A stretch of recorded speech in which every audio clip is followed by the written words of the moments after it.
একাদশ জাতীয় সংসদ নির্বাচনে নিরঙ্কুশ সংখ্যাগরিষ্ঠতা পেয়ে আওয়ামী লীগের সংসদ সদস্যরা যখন ৩ জানুয়ারি সংসদ ভবনে শপথ নিচ্ছিলেন, তখনও প্রাণপণ ক্যান্সারের সঙ্গে লড়াই করছিলেন একজন সৈয়দ আশরাফুল ইসলাম। সেদিনও হয়তো সবার আশা ছিল তিনি ফিরে আসবেন, সেজন্য স্পিকার বরাবর একটি আবেদনও করা হয়েছিল। কিন্তু তার কয়েক ঘন্টার মধ্যেই তিনি শেষ নিঃশ্বাস ত্যাগ করেন।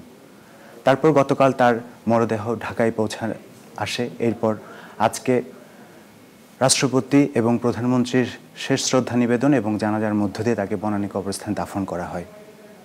রাজনীতির এই ব্যতিক্রম মানুষ, যিনি স্বচ্ছ রাজনীতিক হিসেবে পরিচিত ছিলেন, যিনি দলমত সবার ঊর্ধ্বে ছিলেন, নিজেকে সব কিছু থেকে অন্য একটা অবস্থানে রাখতে পেরেছিলেন, সেই মানুষটির স্মরণে আজকের এই আয়োজন। বিদায়ী সৈয়দ আশরাফ অনুষ্ঠানে আপনাদেরকে স্বাগত জানাচ্ছি। আমি তানজির মেহেদি।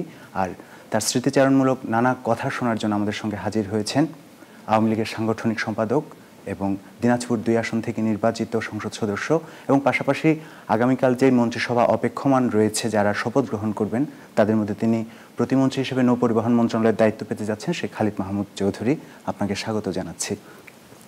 শুরুতে একটি বিষয় আমরা একটু বলতে চাই যে সাধারণ মানুষের কাছে সৈয়দ আশরাফ ছিলেন এমন একজন মানুষ, তিনি সব কিছুর ঊর্ধ্বে ছিলেন। তার কোনো নির্লোভ নির্মোহ একজন মানুষ ছিলেন। তাকে স্বচ্ছ রাজনীতিক হিসেবে দেখা হয়, কিন্তু আপনি তাকে সহকর্মী হিসেবে পেয়েছেন। আজ তিনি নেই আমাদের মাঝে। সেই বিষয়টি ভাবতে গেলে আপনার নানা ধরনের স্মৃতি, হয়তো নানা দৃশ্যপট ভেসে আসে। সেই স্মৃতিচারণমূলক কথা আপনার কাছে শুনতে চাই। ধন্যবাদ আপনাকে। আসলে সৈয়দ আশরাফ বাংলাদেশের রাজনীতিতে খুব অল্প দিনের মধ্যেই তিনি কিন্তু আলোকবর্তিকা হয়ে গিয়েছিলেন। ৯৬ সাল থেকে ২০১৮ সাল কিন্তু রাজনীতিতে খুব বেশি সময় না, কিন্তু এই সময়ের মধ্যেই তিনি আজকে সৈয়দ আশরাফ হয়ে গেছেন।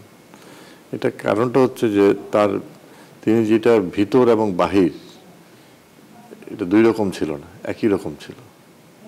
এবং মানুষ তাকে চিনতে পেরেছে, মানুষ তার প্রতি বিশ্বাস রাখতে পেরেছে, আস্থা। তার যে কর্ম জীবন এই স্বল্প সময়ের এর মধ্যে মানুষ তাকে চিনে ফেলেছে এবং তাকে বুঝতে পেরেছে।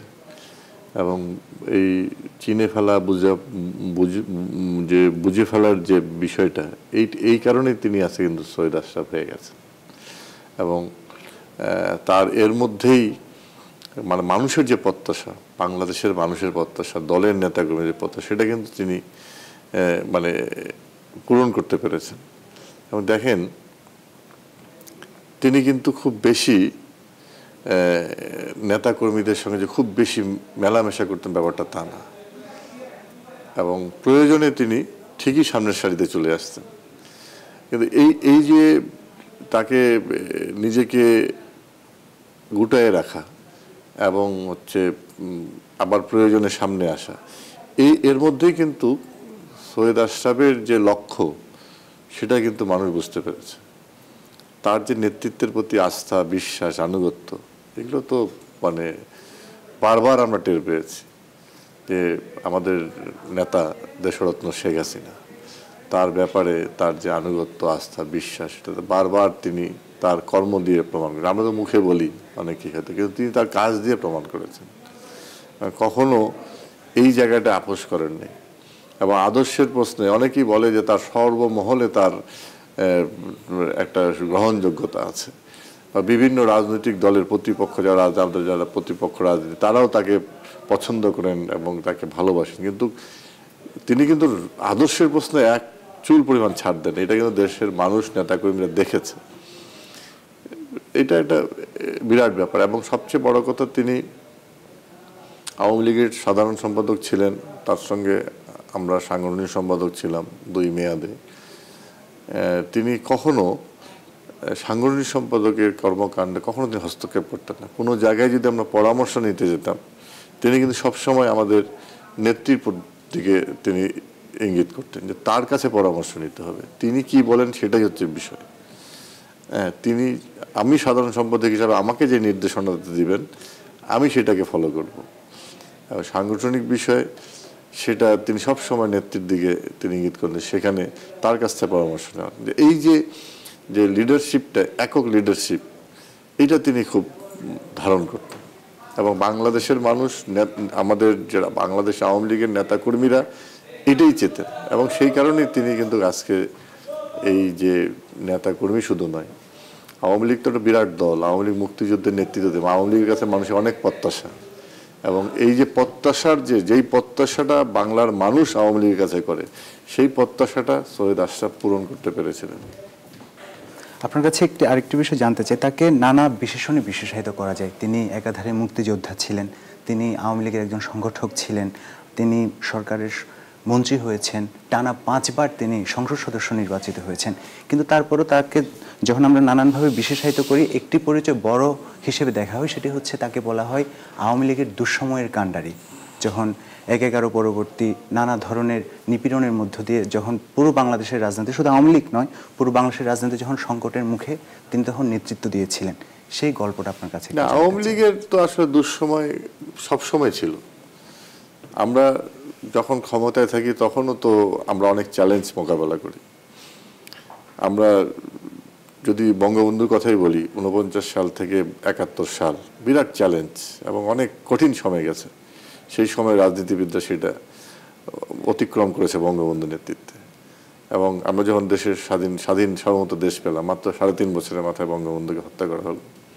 এরপরে 21 বছর একটা বিরাট চ্যালেঞ্জ। সেই চ্যালেঞ্জে আওয়ামী লীগের নেতাকর্মীরা কিন্তু এটা নেতৃত্ব দিয়েছে, এবং 81 সালে দেশরত্ন শেখ হাসিনা তিনি দেশে ফিরে আসার পরেও অনেক চ্যালেঞ্জ মোকাবেলা করেছে। আওয়ামী লীগ সবসময় চ্যালেঞ্জ মোকাবেলা করে এসেছে।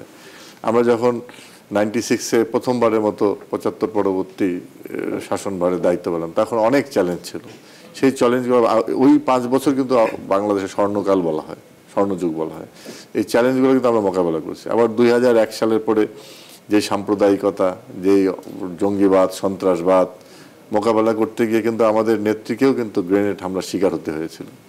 তো এইবার মোকাবেলা আমরা করেছি, কাজে এইগুলো মোকাবেলা করেছি। এই রক্তই তো সৈয়দ আশরাফের মধ্যে ছিল, কাজে সৈয়দ আশরাফ এটা যথাযথভাবে পালন করেছেন। তারপর 2007 সালে ওনার ভূমিকাটা যদি একটু আপনি বিশ্লেষণ করেন। 2007 সালে যেহেতু আমাদের সাধারণ সম্পাদক জেলবন্দী ছিলেন, এবং আমাদের এক পর্যায়ে আমাদের নেত্রীকে গ্রেপ্তার করা হয়েছে, সেই সময়ে তিনি প্রয়াত আমাদের রাষ্ট্রপতি জিল্লুর রহমান তখন পার্টির সভাপতির দায়িত্বে ছিলেন।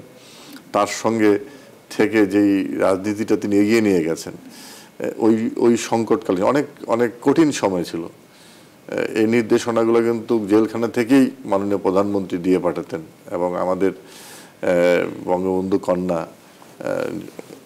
যে শেখ রেহানা, ছোট আপা, তিনি যখন লন্ডন থেকে ফিরে আসলেন তখন কিন্তু বললেন যে আমি তার নির্দেশনা নিয়ে এসেছি এবং এইভাবে কাজ করতে হবে, এবং সেভাবেই তিনি কাজ করেছেন সুচারুভাবে।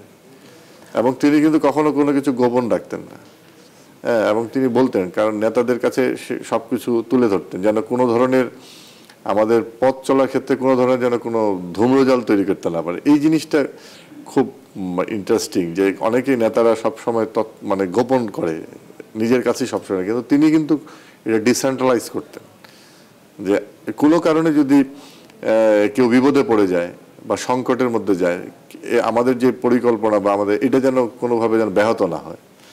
এই জিনিসগুলো তার কিছু মানে পিন পয়েন্টে যে তিনি কতগুলো মানে লিড দিতেন, এইগুলো অসাধারণ।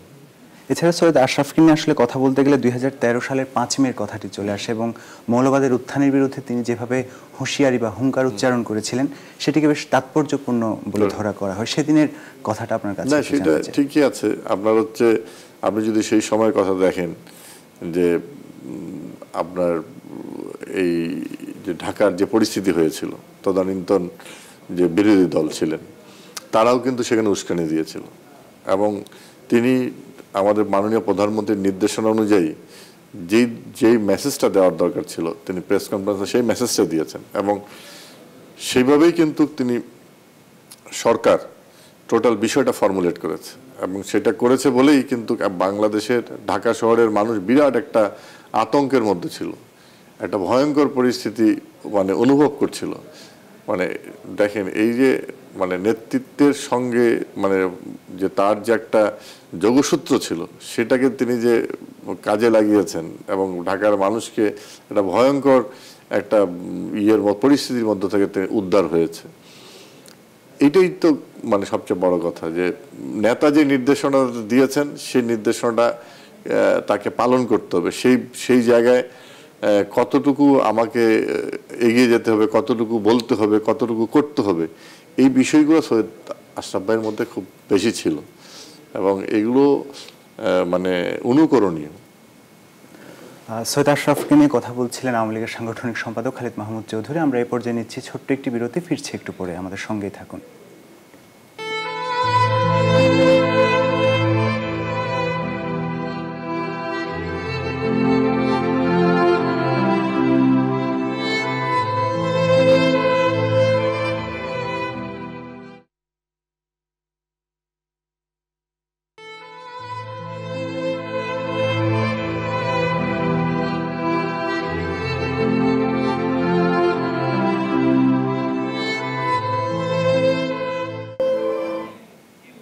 আরও একবার স্বাগত জানাচ্ছি বিদায় সৈয়দ আশরাফ অনুষ্ঠানে। কথা বলছিলাম আওয়ামী লীগের সাংগঠনিক সম্পাদক খালিদ মাহমুদ চৌধুরীর সঙ্গে।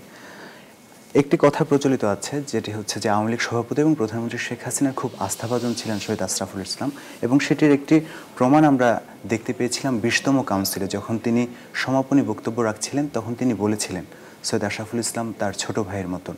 সেই গল্পটা আসলে আপনারা যারা খুব কাছাকাছি ছিলেন তারা হয়তো আরও ভালো জানেন। এই বিষয়টি নিয়ে যদি একটু আলোকপাত করেন। না, এটা আমাদের জানার থেকে তারা দুইজন এটা ভালোভাবে জানেন। কারণ এই বিষয়টা তো শুধু এই সাধারণ সম্পাদক হয়েছে এখানেই শুরু না, এটা শুরু তো মুক্তিযুদ্ধের আগে থেকেই। এবং মুক্তিযুদ্ধের আগে থেকেই এই পারিবারিক যে রিলেশনগুলো এটা আছে। এবং 75-এর পরে মাননীয় প্রধানমন্ত্রী তিনি লন্ডনে ছিলেন, আশরাফ ভাইও ওইখানে ছিলেন এবং তারা ওইখানে সংগঠিত। আপনি জানেন যে অনেক সময় মাননীয় প্রধানমন্ত্রী বলছেন যে বঙ্গবন্ধুর কথা নিলেও পর্যন্ত অনেকে আক্রমণ করতে এসেছে, অনেকেই বাধা দিয়েছে, কথা বলা যেত না, এরকম একটা মানে পরিস্থিতি তারা কিন্তু ওইখানে দলকে সংগঠিত করার চেষ্টা করেছে, বঙ্গবন্ধুর কথা বলার, বঙ্গবন্ধুর সম্পর্কে জনমত গড়ে তোলার জন্য কাজ করেছে। এবার দীর্ঘদিনের একটা প্রক্রিয়া এটা। এবং পারিবারিক রিলেশন এটা হচ্ছে মানে দুইজনের মধ্যে যে সম্পর্কটা ছিল এটা আসলে মানে এটা আমাদের ব্যাখ্যা করা দুজনের মধ্যে বেশি এটা মানে অনুভব করার বিষয়। এবং মাননীয় প্রধানমন্ত্রী সেই জায়গাটাই বলেছেন যে আমার ভাই, হ্যাঁ, সৈয়দ আশরাফ। আজকে যখন সংসদ ভবনে বর্তমানে ভাইয়ের থেকে অনেক উপরে শ্রদ্ধা জানানো হচ্ছিল সৈয়দ আশরাফুল ইসলামকে, তখন আমরা আওয়ামী লীগের অনেক সিনিয়র নেতাদের সঙ্গে কথা বলেছি। তারা অনেকেই বলেছেন যে সৈয়দ আশরাফ তাদের চেয়ে বয়স কম, কিন্তু তার কাছে রাজনৈতিকভাবে অনেক কিছু শেখার ছিল। আপনি তার কমিটিতে একজন সাংগঠনিক সম্পাদকের দায়িত্ব পালন করেছেন, সেই শিক্ষাটা আপনি কতখানি? ডেফিনেটলি সে তো কখনো রাজনীতি নিজের হাতে রাখার চেষ্টা করেননি। তিনি একক নেতৃত্বে বিশ্বাস করতেন এবং যে নেতৃত্বের আন্ডারে আমরা রাজনীতি করি, দেশরত্ন শেখ হাসিনা, এর বাইরে তিনি কিছু বুঝতেন না। তিনি কখনো নিজেকে দলের নেতা হিসাবে ভাবতেন না, তিনি সবসময় কর্মী হিসাবে ভাবতেন, আমি যতটুকু দেখেছি। এবং তিনি মনে করতেন যে শেখ হাসিনা তাকে দায়িত্ব দিয়েছে, সে দায়িত্বটুকু তিনি পালন করছেন। এবং এই ক্ষেত্রে একটা ওয়ার্কিং কমিটির একটা অনেক সদস্য হয়, প্রত্যেকটা সদস্যের দায়িত্ব আছে এবং তিনি সবসময় বিশ্বাস করতেন যে যার দায়িত্বে আছেন তারা সেইভাবে দায়িত্ব পালন করবে। এই যে নেতৃত্বের যে ডিসেন্ট্রালাইজ করার যে ইয়েটা, এই স্বাধীনতাগুলো যে সাধারণ সম্পাদক হিসেবে তিনি দিয়েছেন, এটা তো তার কাছে বিরাট একটা শিক্ষণীয় বিষয়। আমাদের হাতে সময় একেবারেই কম, খুব ছোট্ট করে আপনার কাছে শেষ একটি বিষয় জানতে চাই। সৈয়দ আশরাফুল ইসলাম বলেছিলেন আওয়ামী লীগ তার কাছে একটি শুধু রাজনৈতিক দল না, একটি অনুভূতির নাম। তো সেই পুরো সৈয়দ আশরাফকে সামনে রেখে আপনি যারা তরুণ আগামীতে রাজনীতিতে আসতে চায় তাদের উদ্দেশ্যে? না, ডেফিনেটলি আওয়ামী লীগ তো একটা অনুভূতির নাম, এই জিনিসটা আমরা বুঝতাম না, সৈয়দ আশরাফ বুঝিয়ে দিয়েছে। আমি যখন আহত হই তখন কিন্তু সারা বাংলাদেশের আওয়ামী লীগরা আহত হয়, এটা সত্য। বা সারা দেশের কোথাও যদি আওয়ামী লীগ আহত হয় আমরা কিন্তু সকলেই আহত হই। এই জিনিসটা হয়তো আমরা ফিল করতে, অনেকেই জানে যে মানে আছে এটা বুঝতে পারে না, নিজের মধ্যে প্রকাশ করতে পারে না। তিনি এটা প্রকাশ করেছেন এবং কিন্তু এটা কিন্তু আপনি যখন আমরা চোখ বন্ধ করে চিন্তা করি, সত্যি যখন কোথাও কোনো প্রান্তরে আওয়ামী লীগ যখন আক্রান্ত হয় বা ক্ষতিগ্রস্ত হয় তখন আমরাও ব্যথিত হই। সৈয়দ আশরাফ এটা তুলে ধরেছিলেন জাতীয় সম্মেলনের মধ্যে দিয়ে। এবং এটাই কথা যে আওয়ামী লীগ এটা অনুভূতির নাম, যে আঘাত পেলে আমিও আঘাত পাই, আমিও কষ্ট পাই। এই জন্যই আওয়ামী লীগ কিন্তু এত বছরেও একটা অপরাজেয় রাজনৈতিক দল, সেটাই সৈয়দ আশরাফ বলার চেষ্টা করেছিলেন। অনেক ধন্যবাদ আপনাকে। এই ছিল আমাদের আজকের বিদায় আশরাফ। আমরা প্রত্যাশা করি তিনি পরে ভালো থাকবেন, আল্লাহ তাকে জান্নাতবাসী করবেন।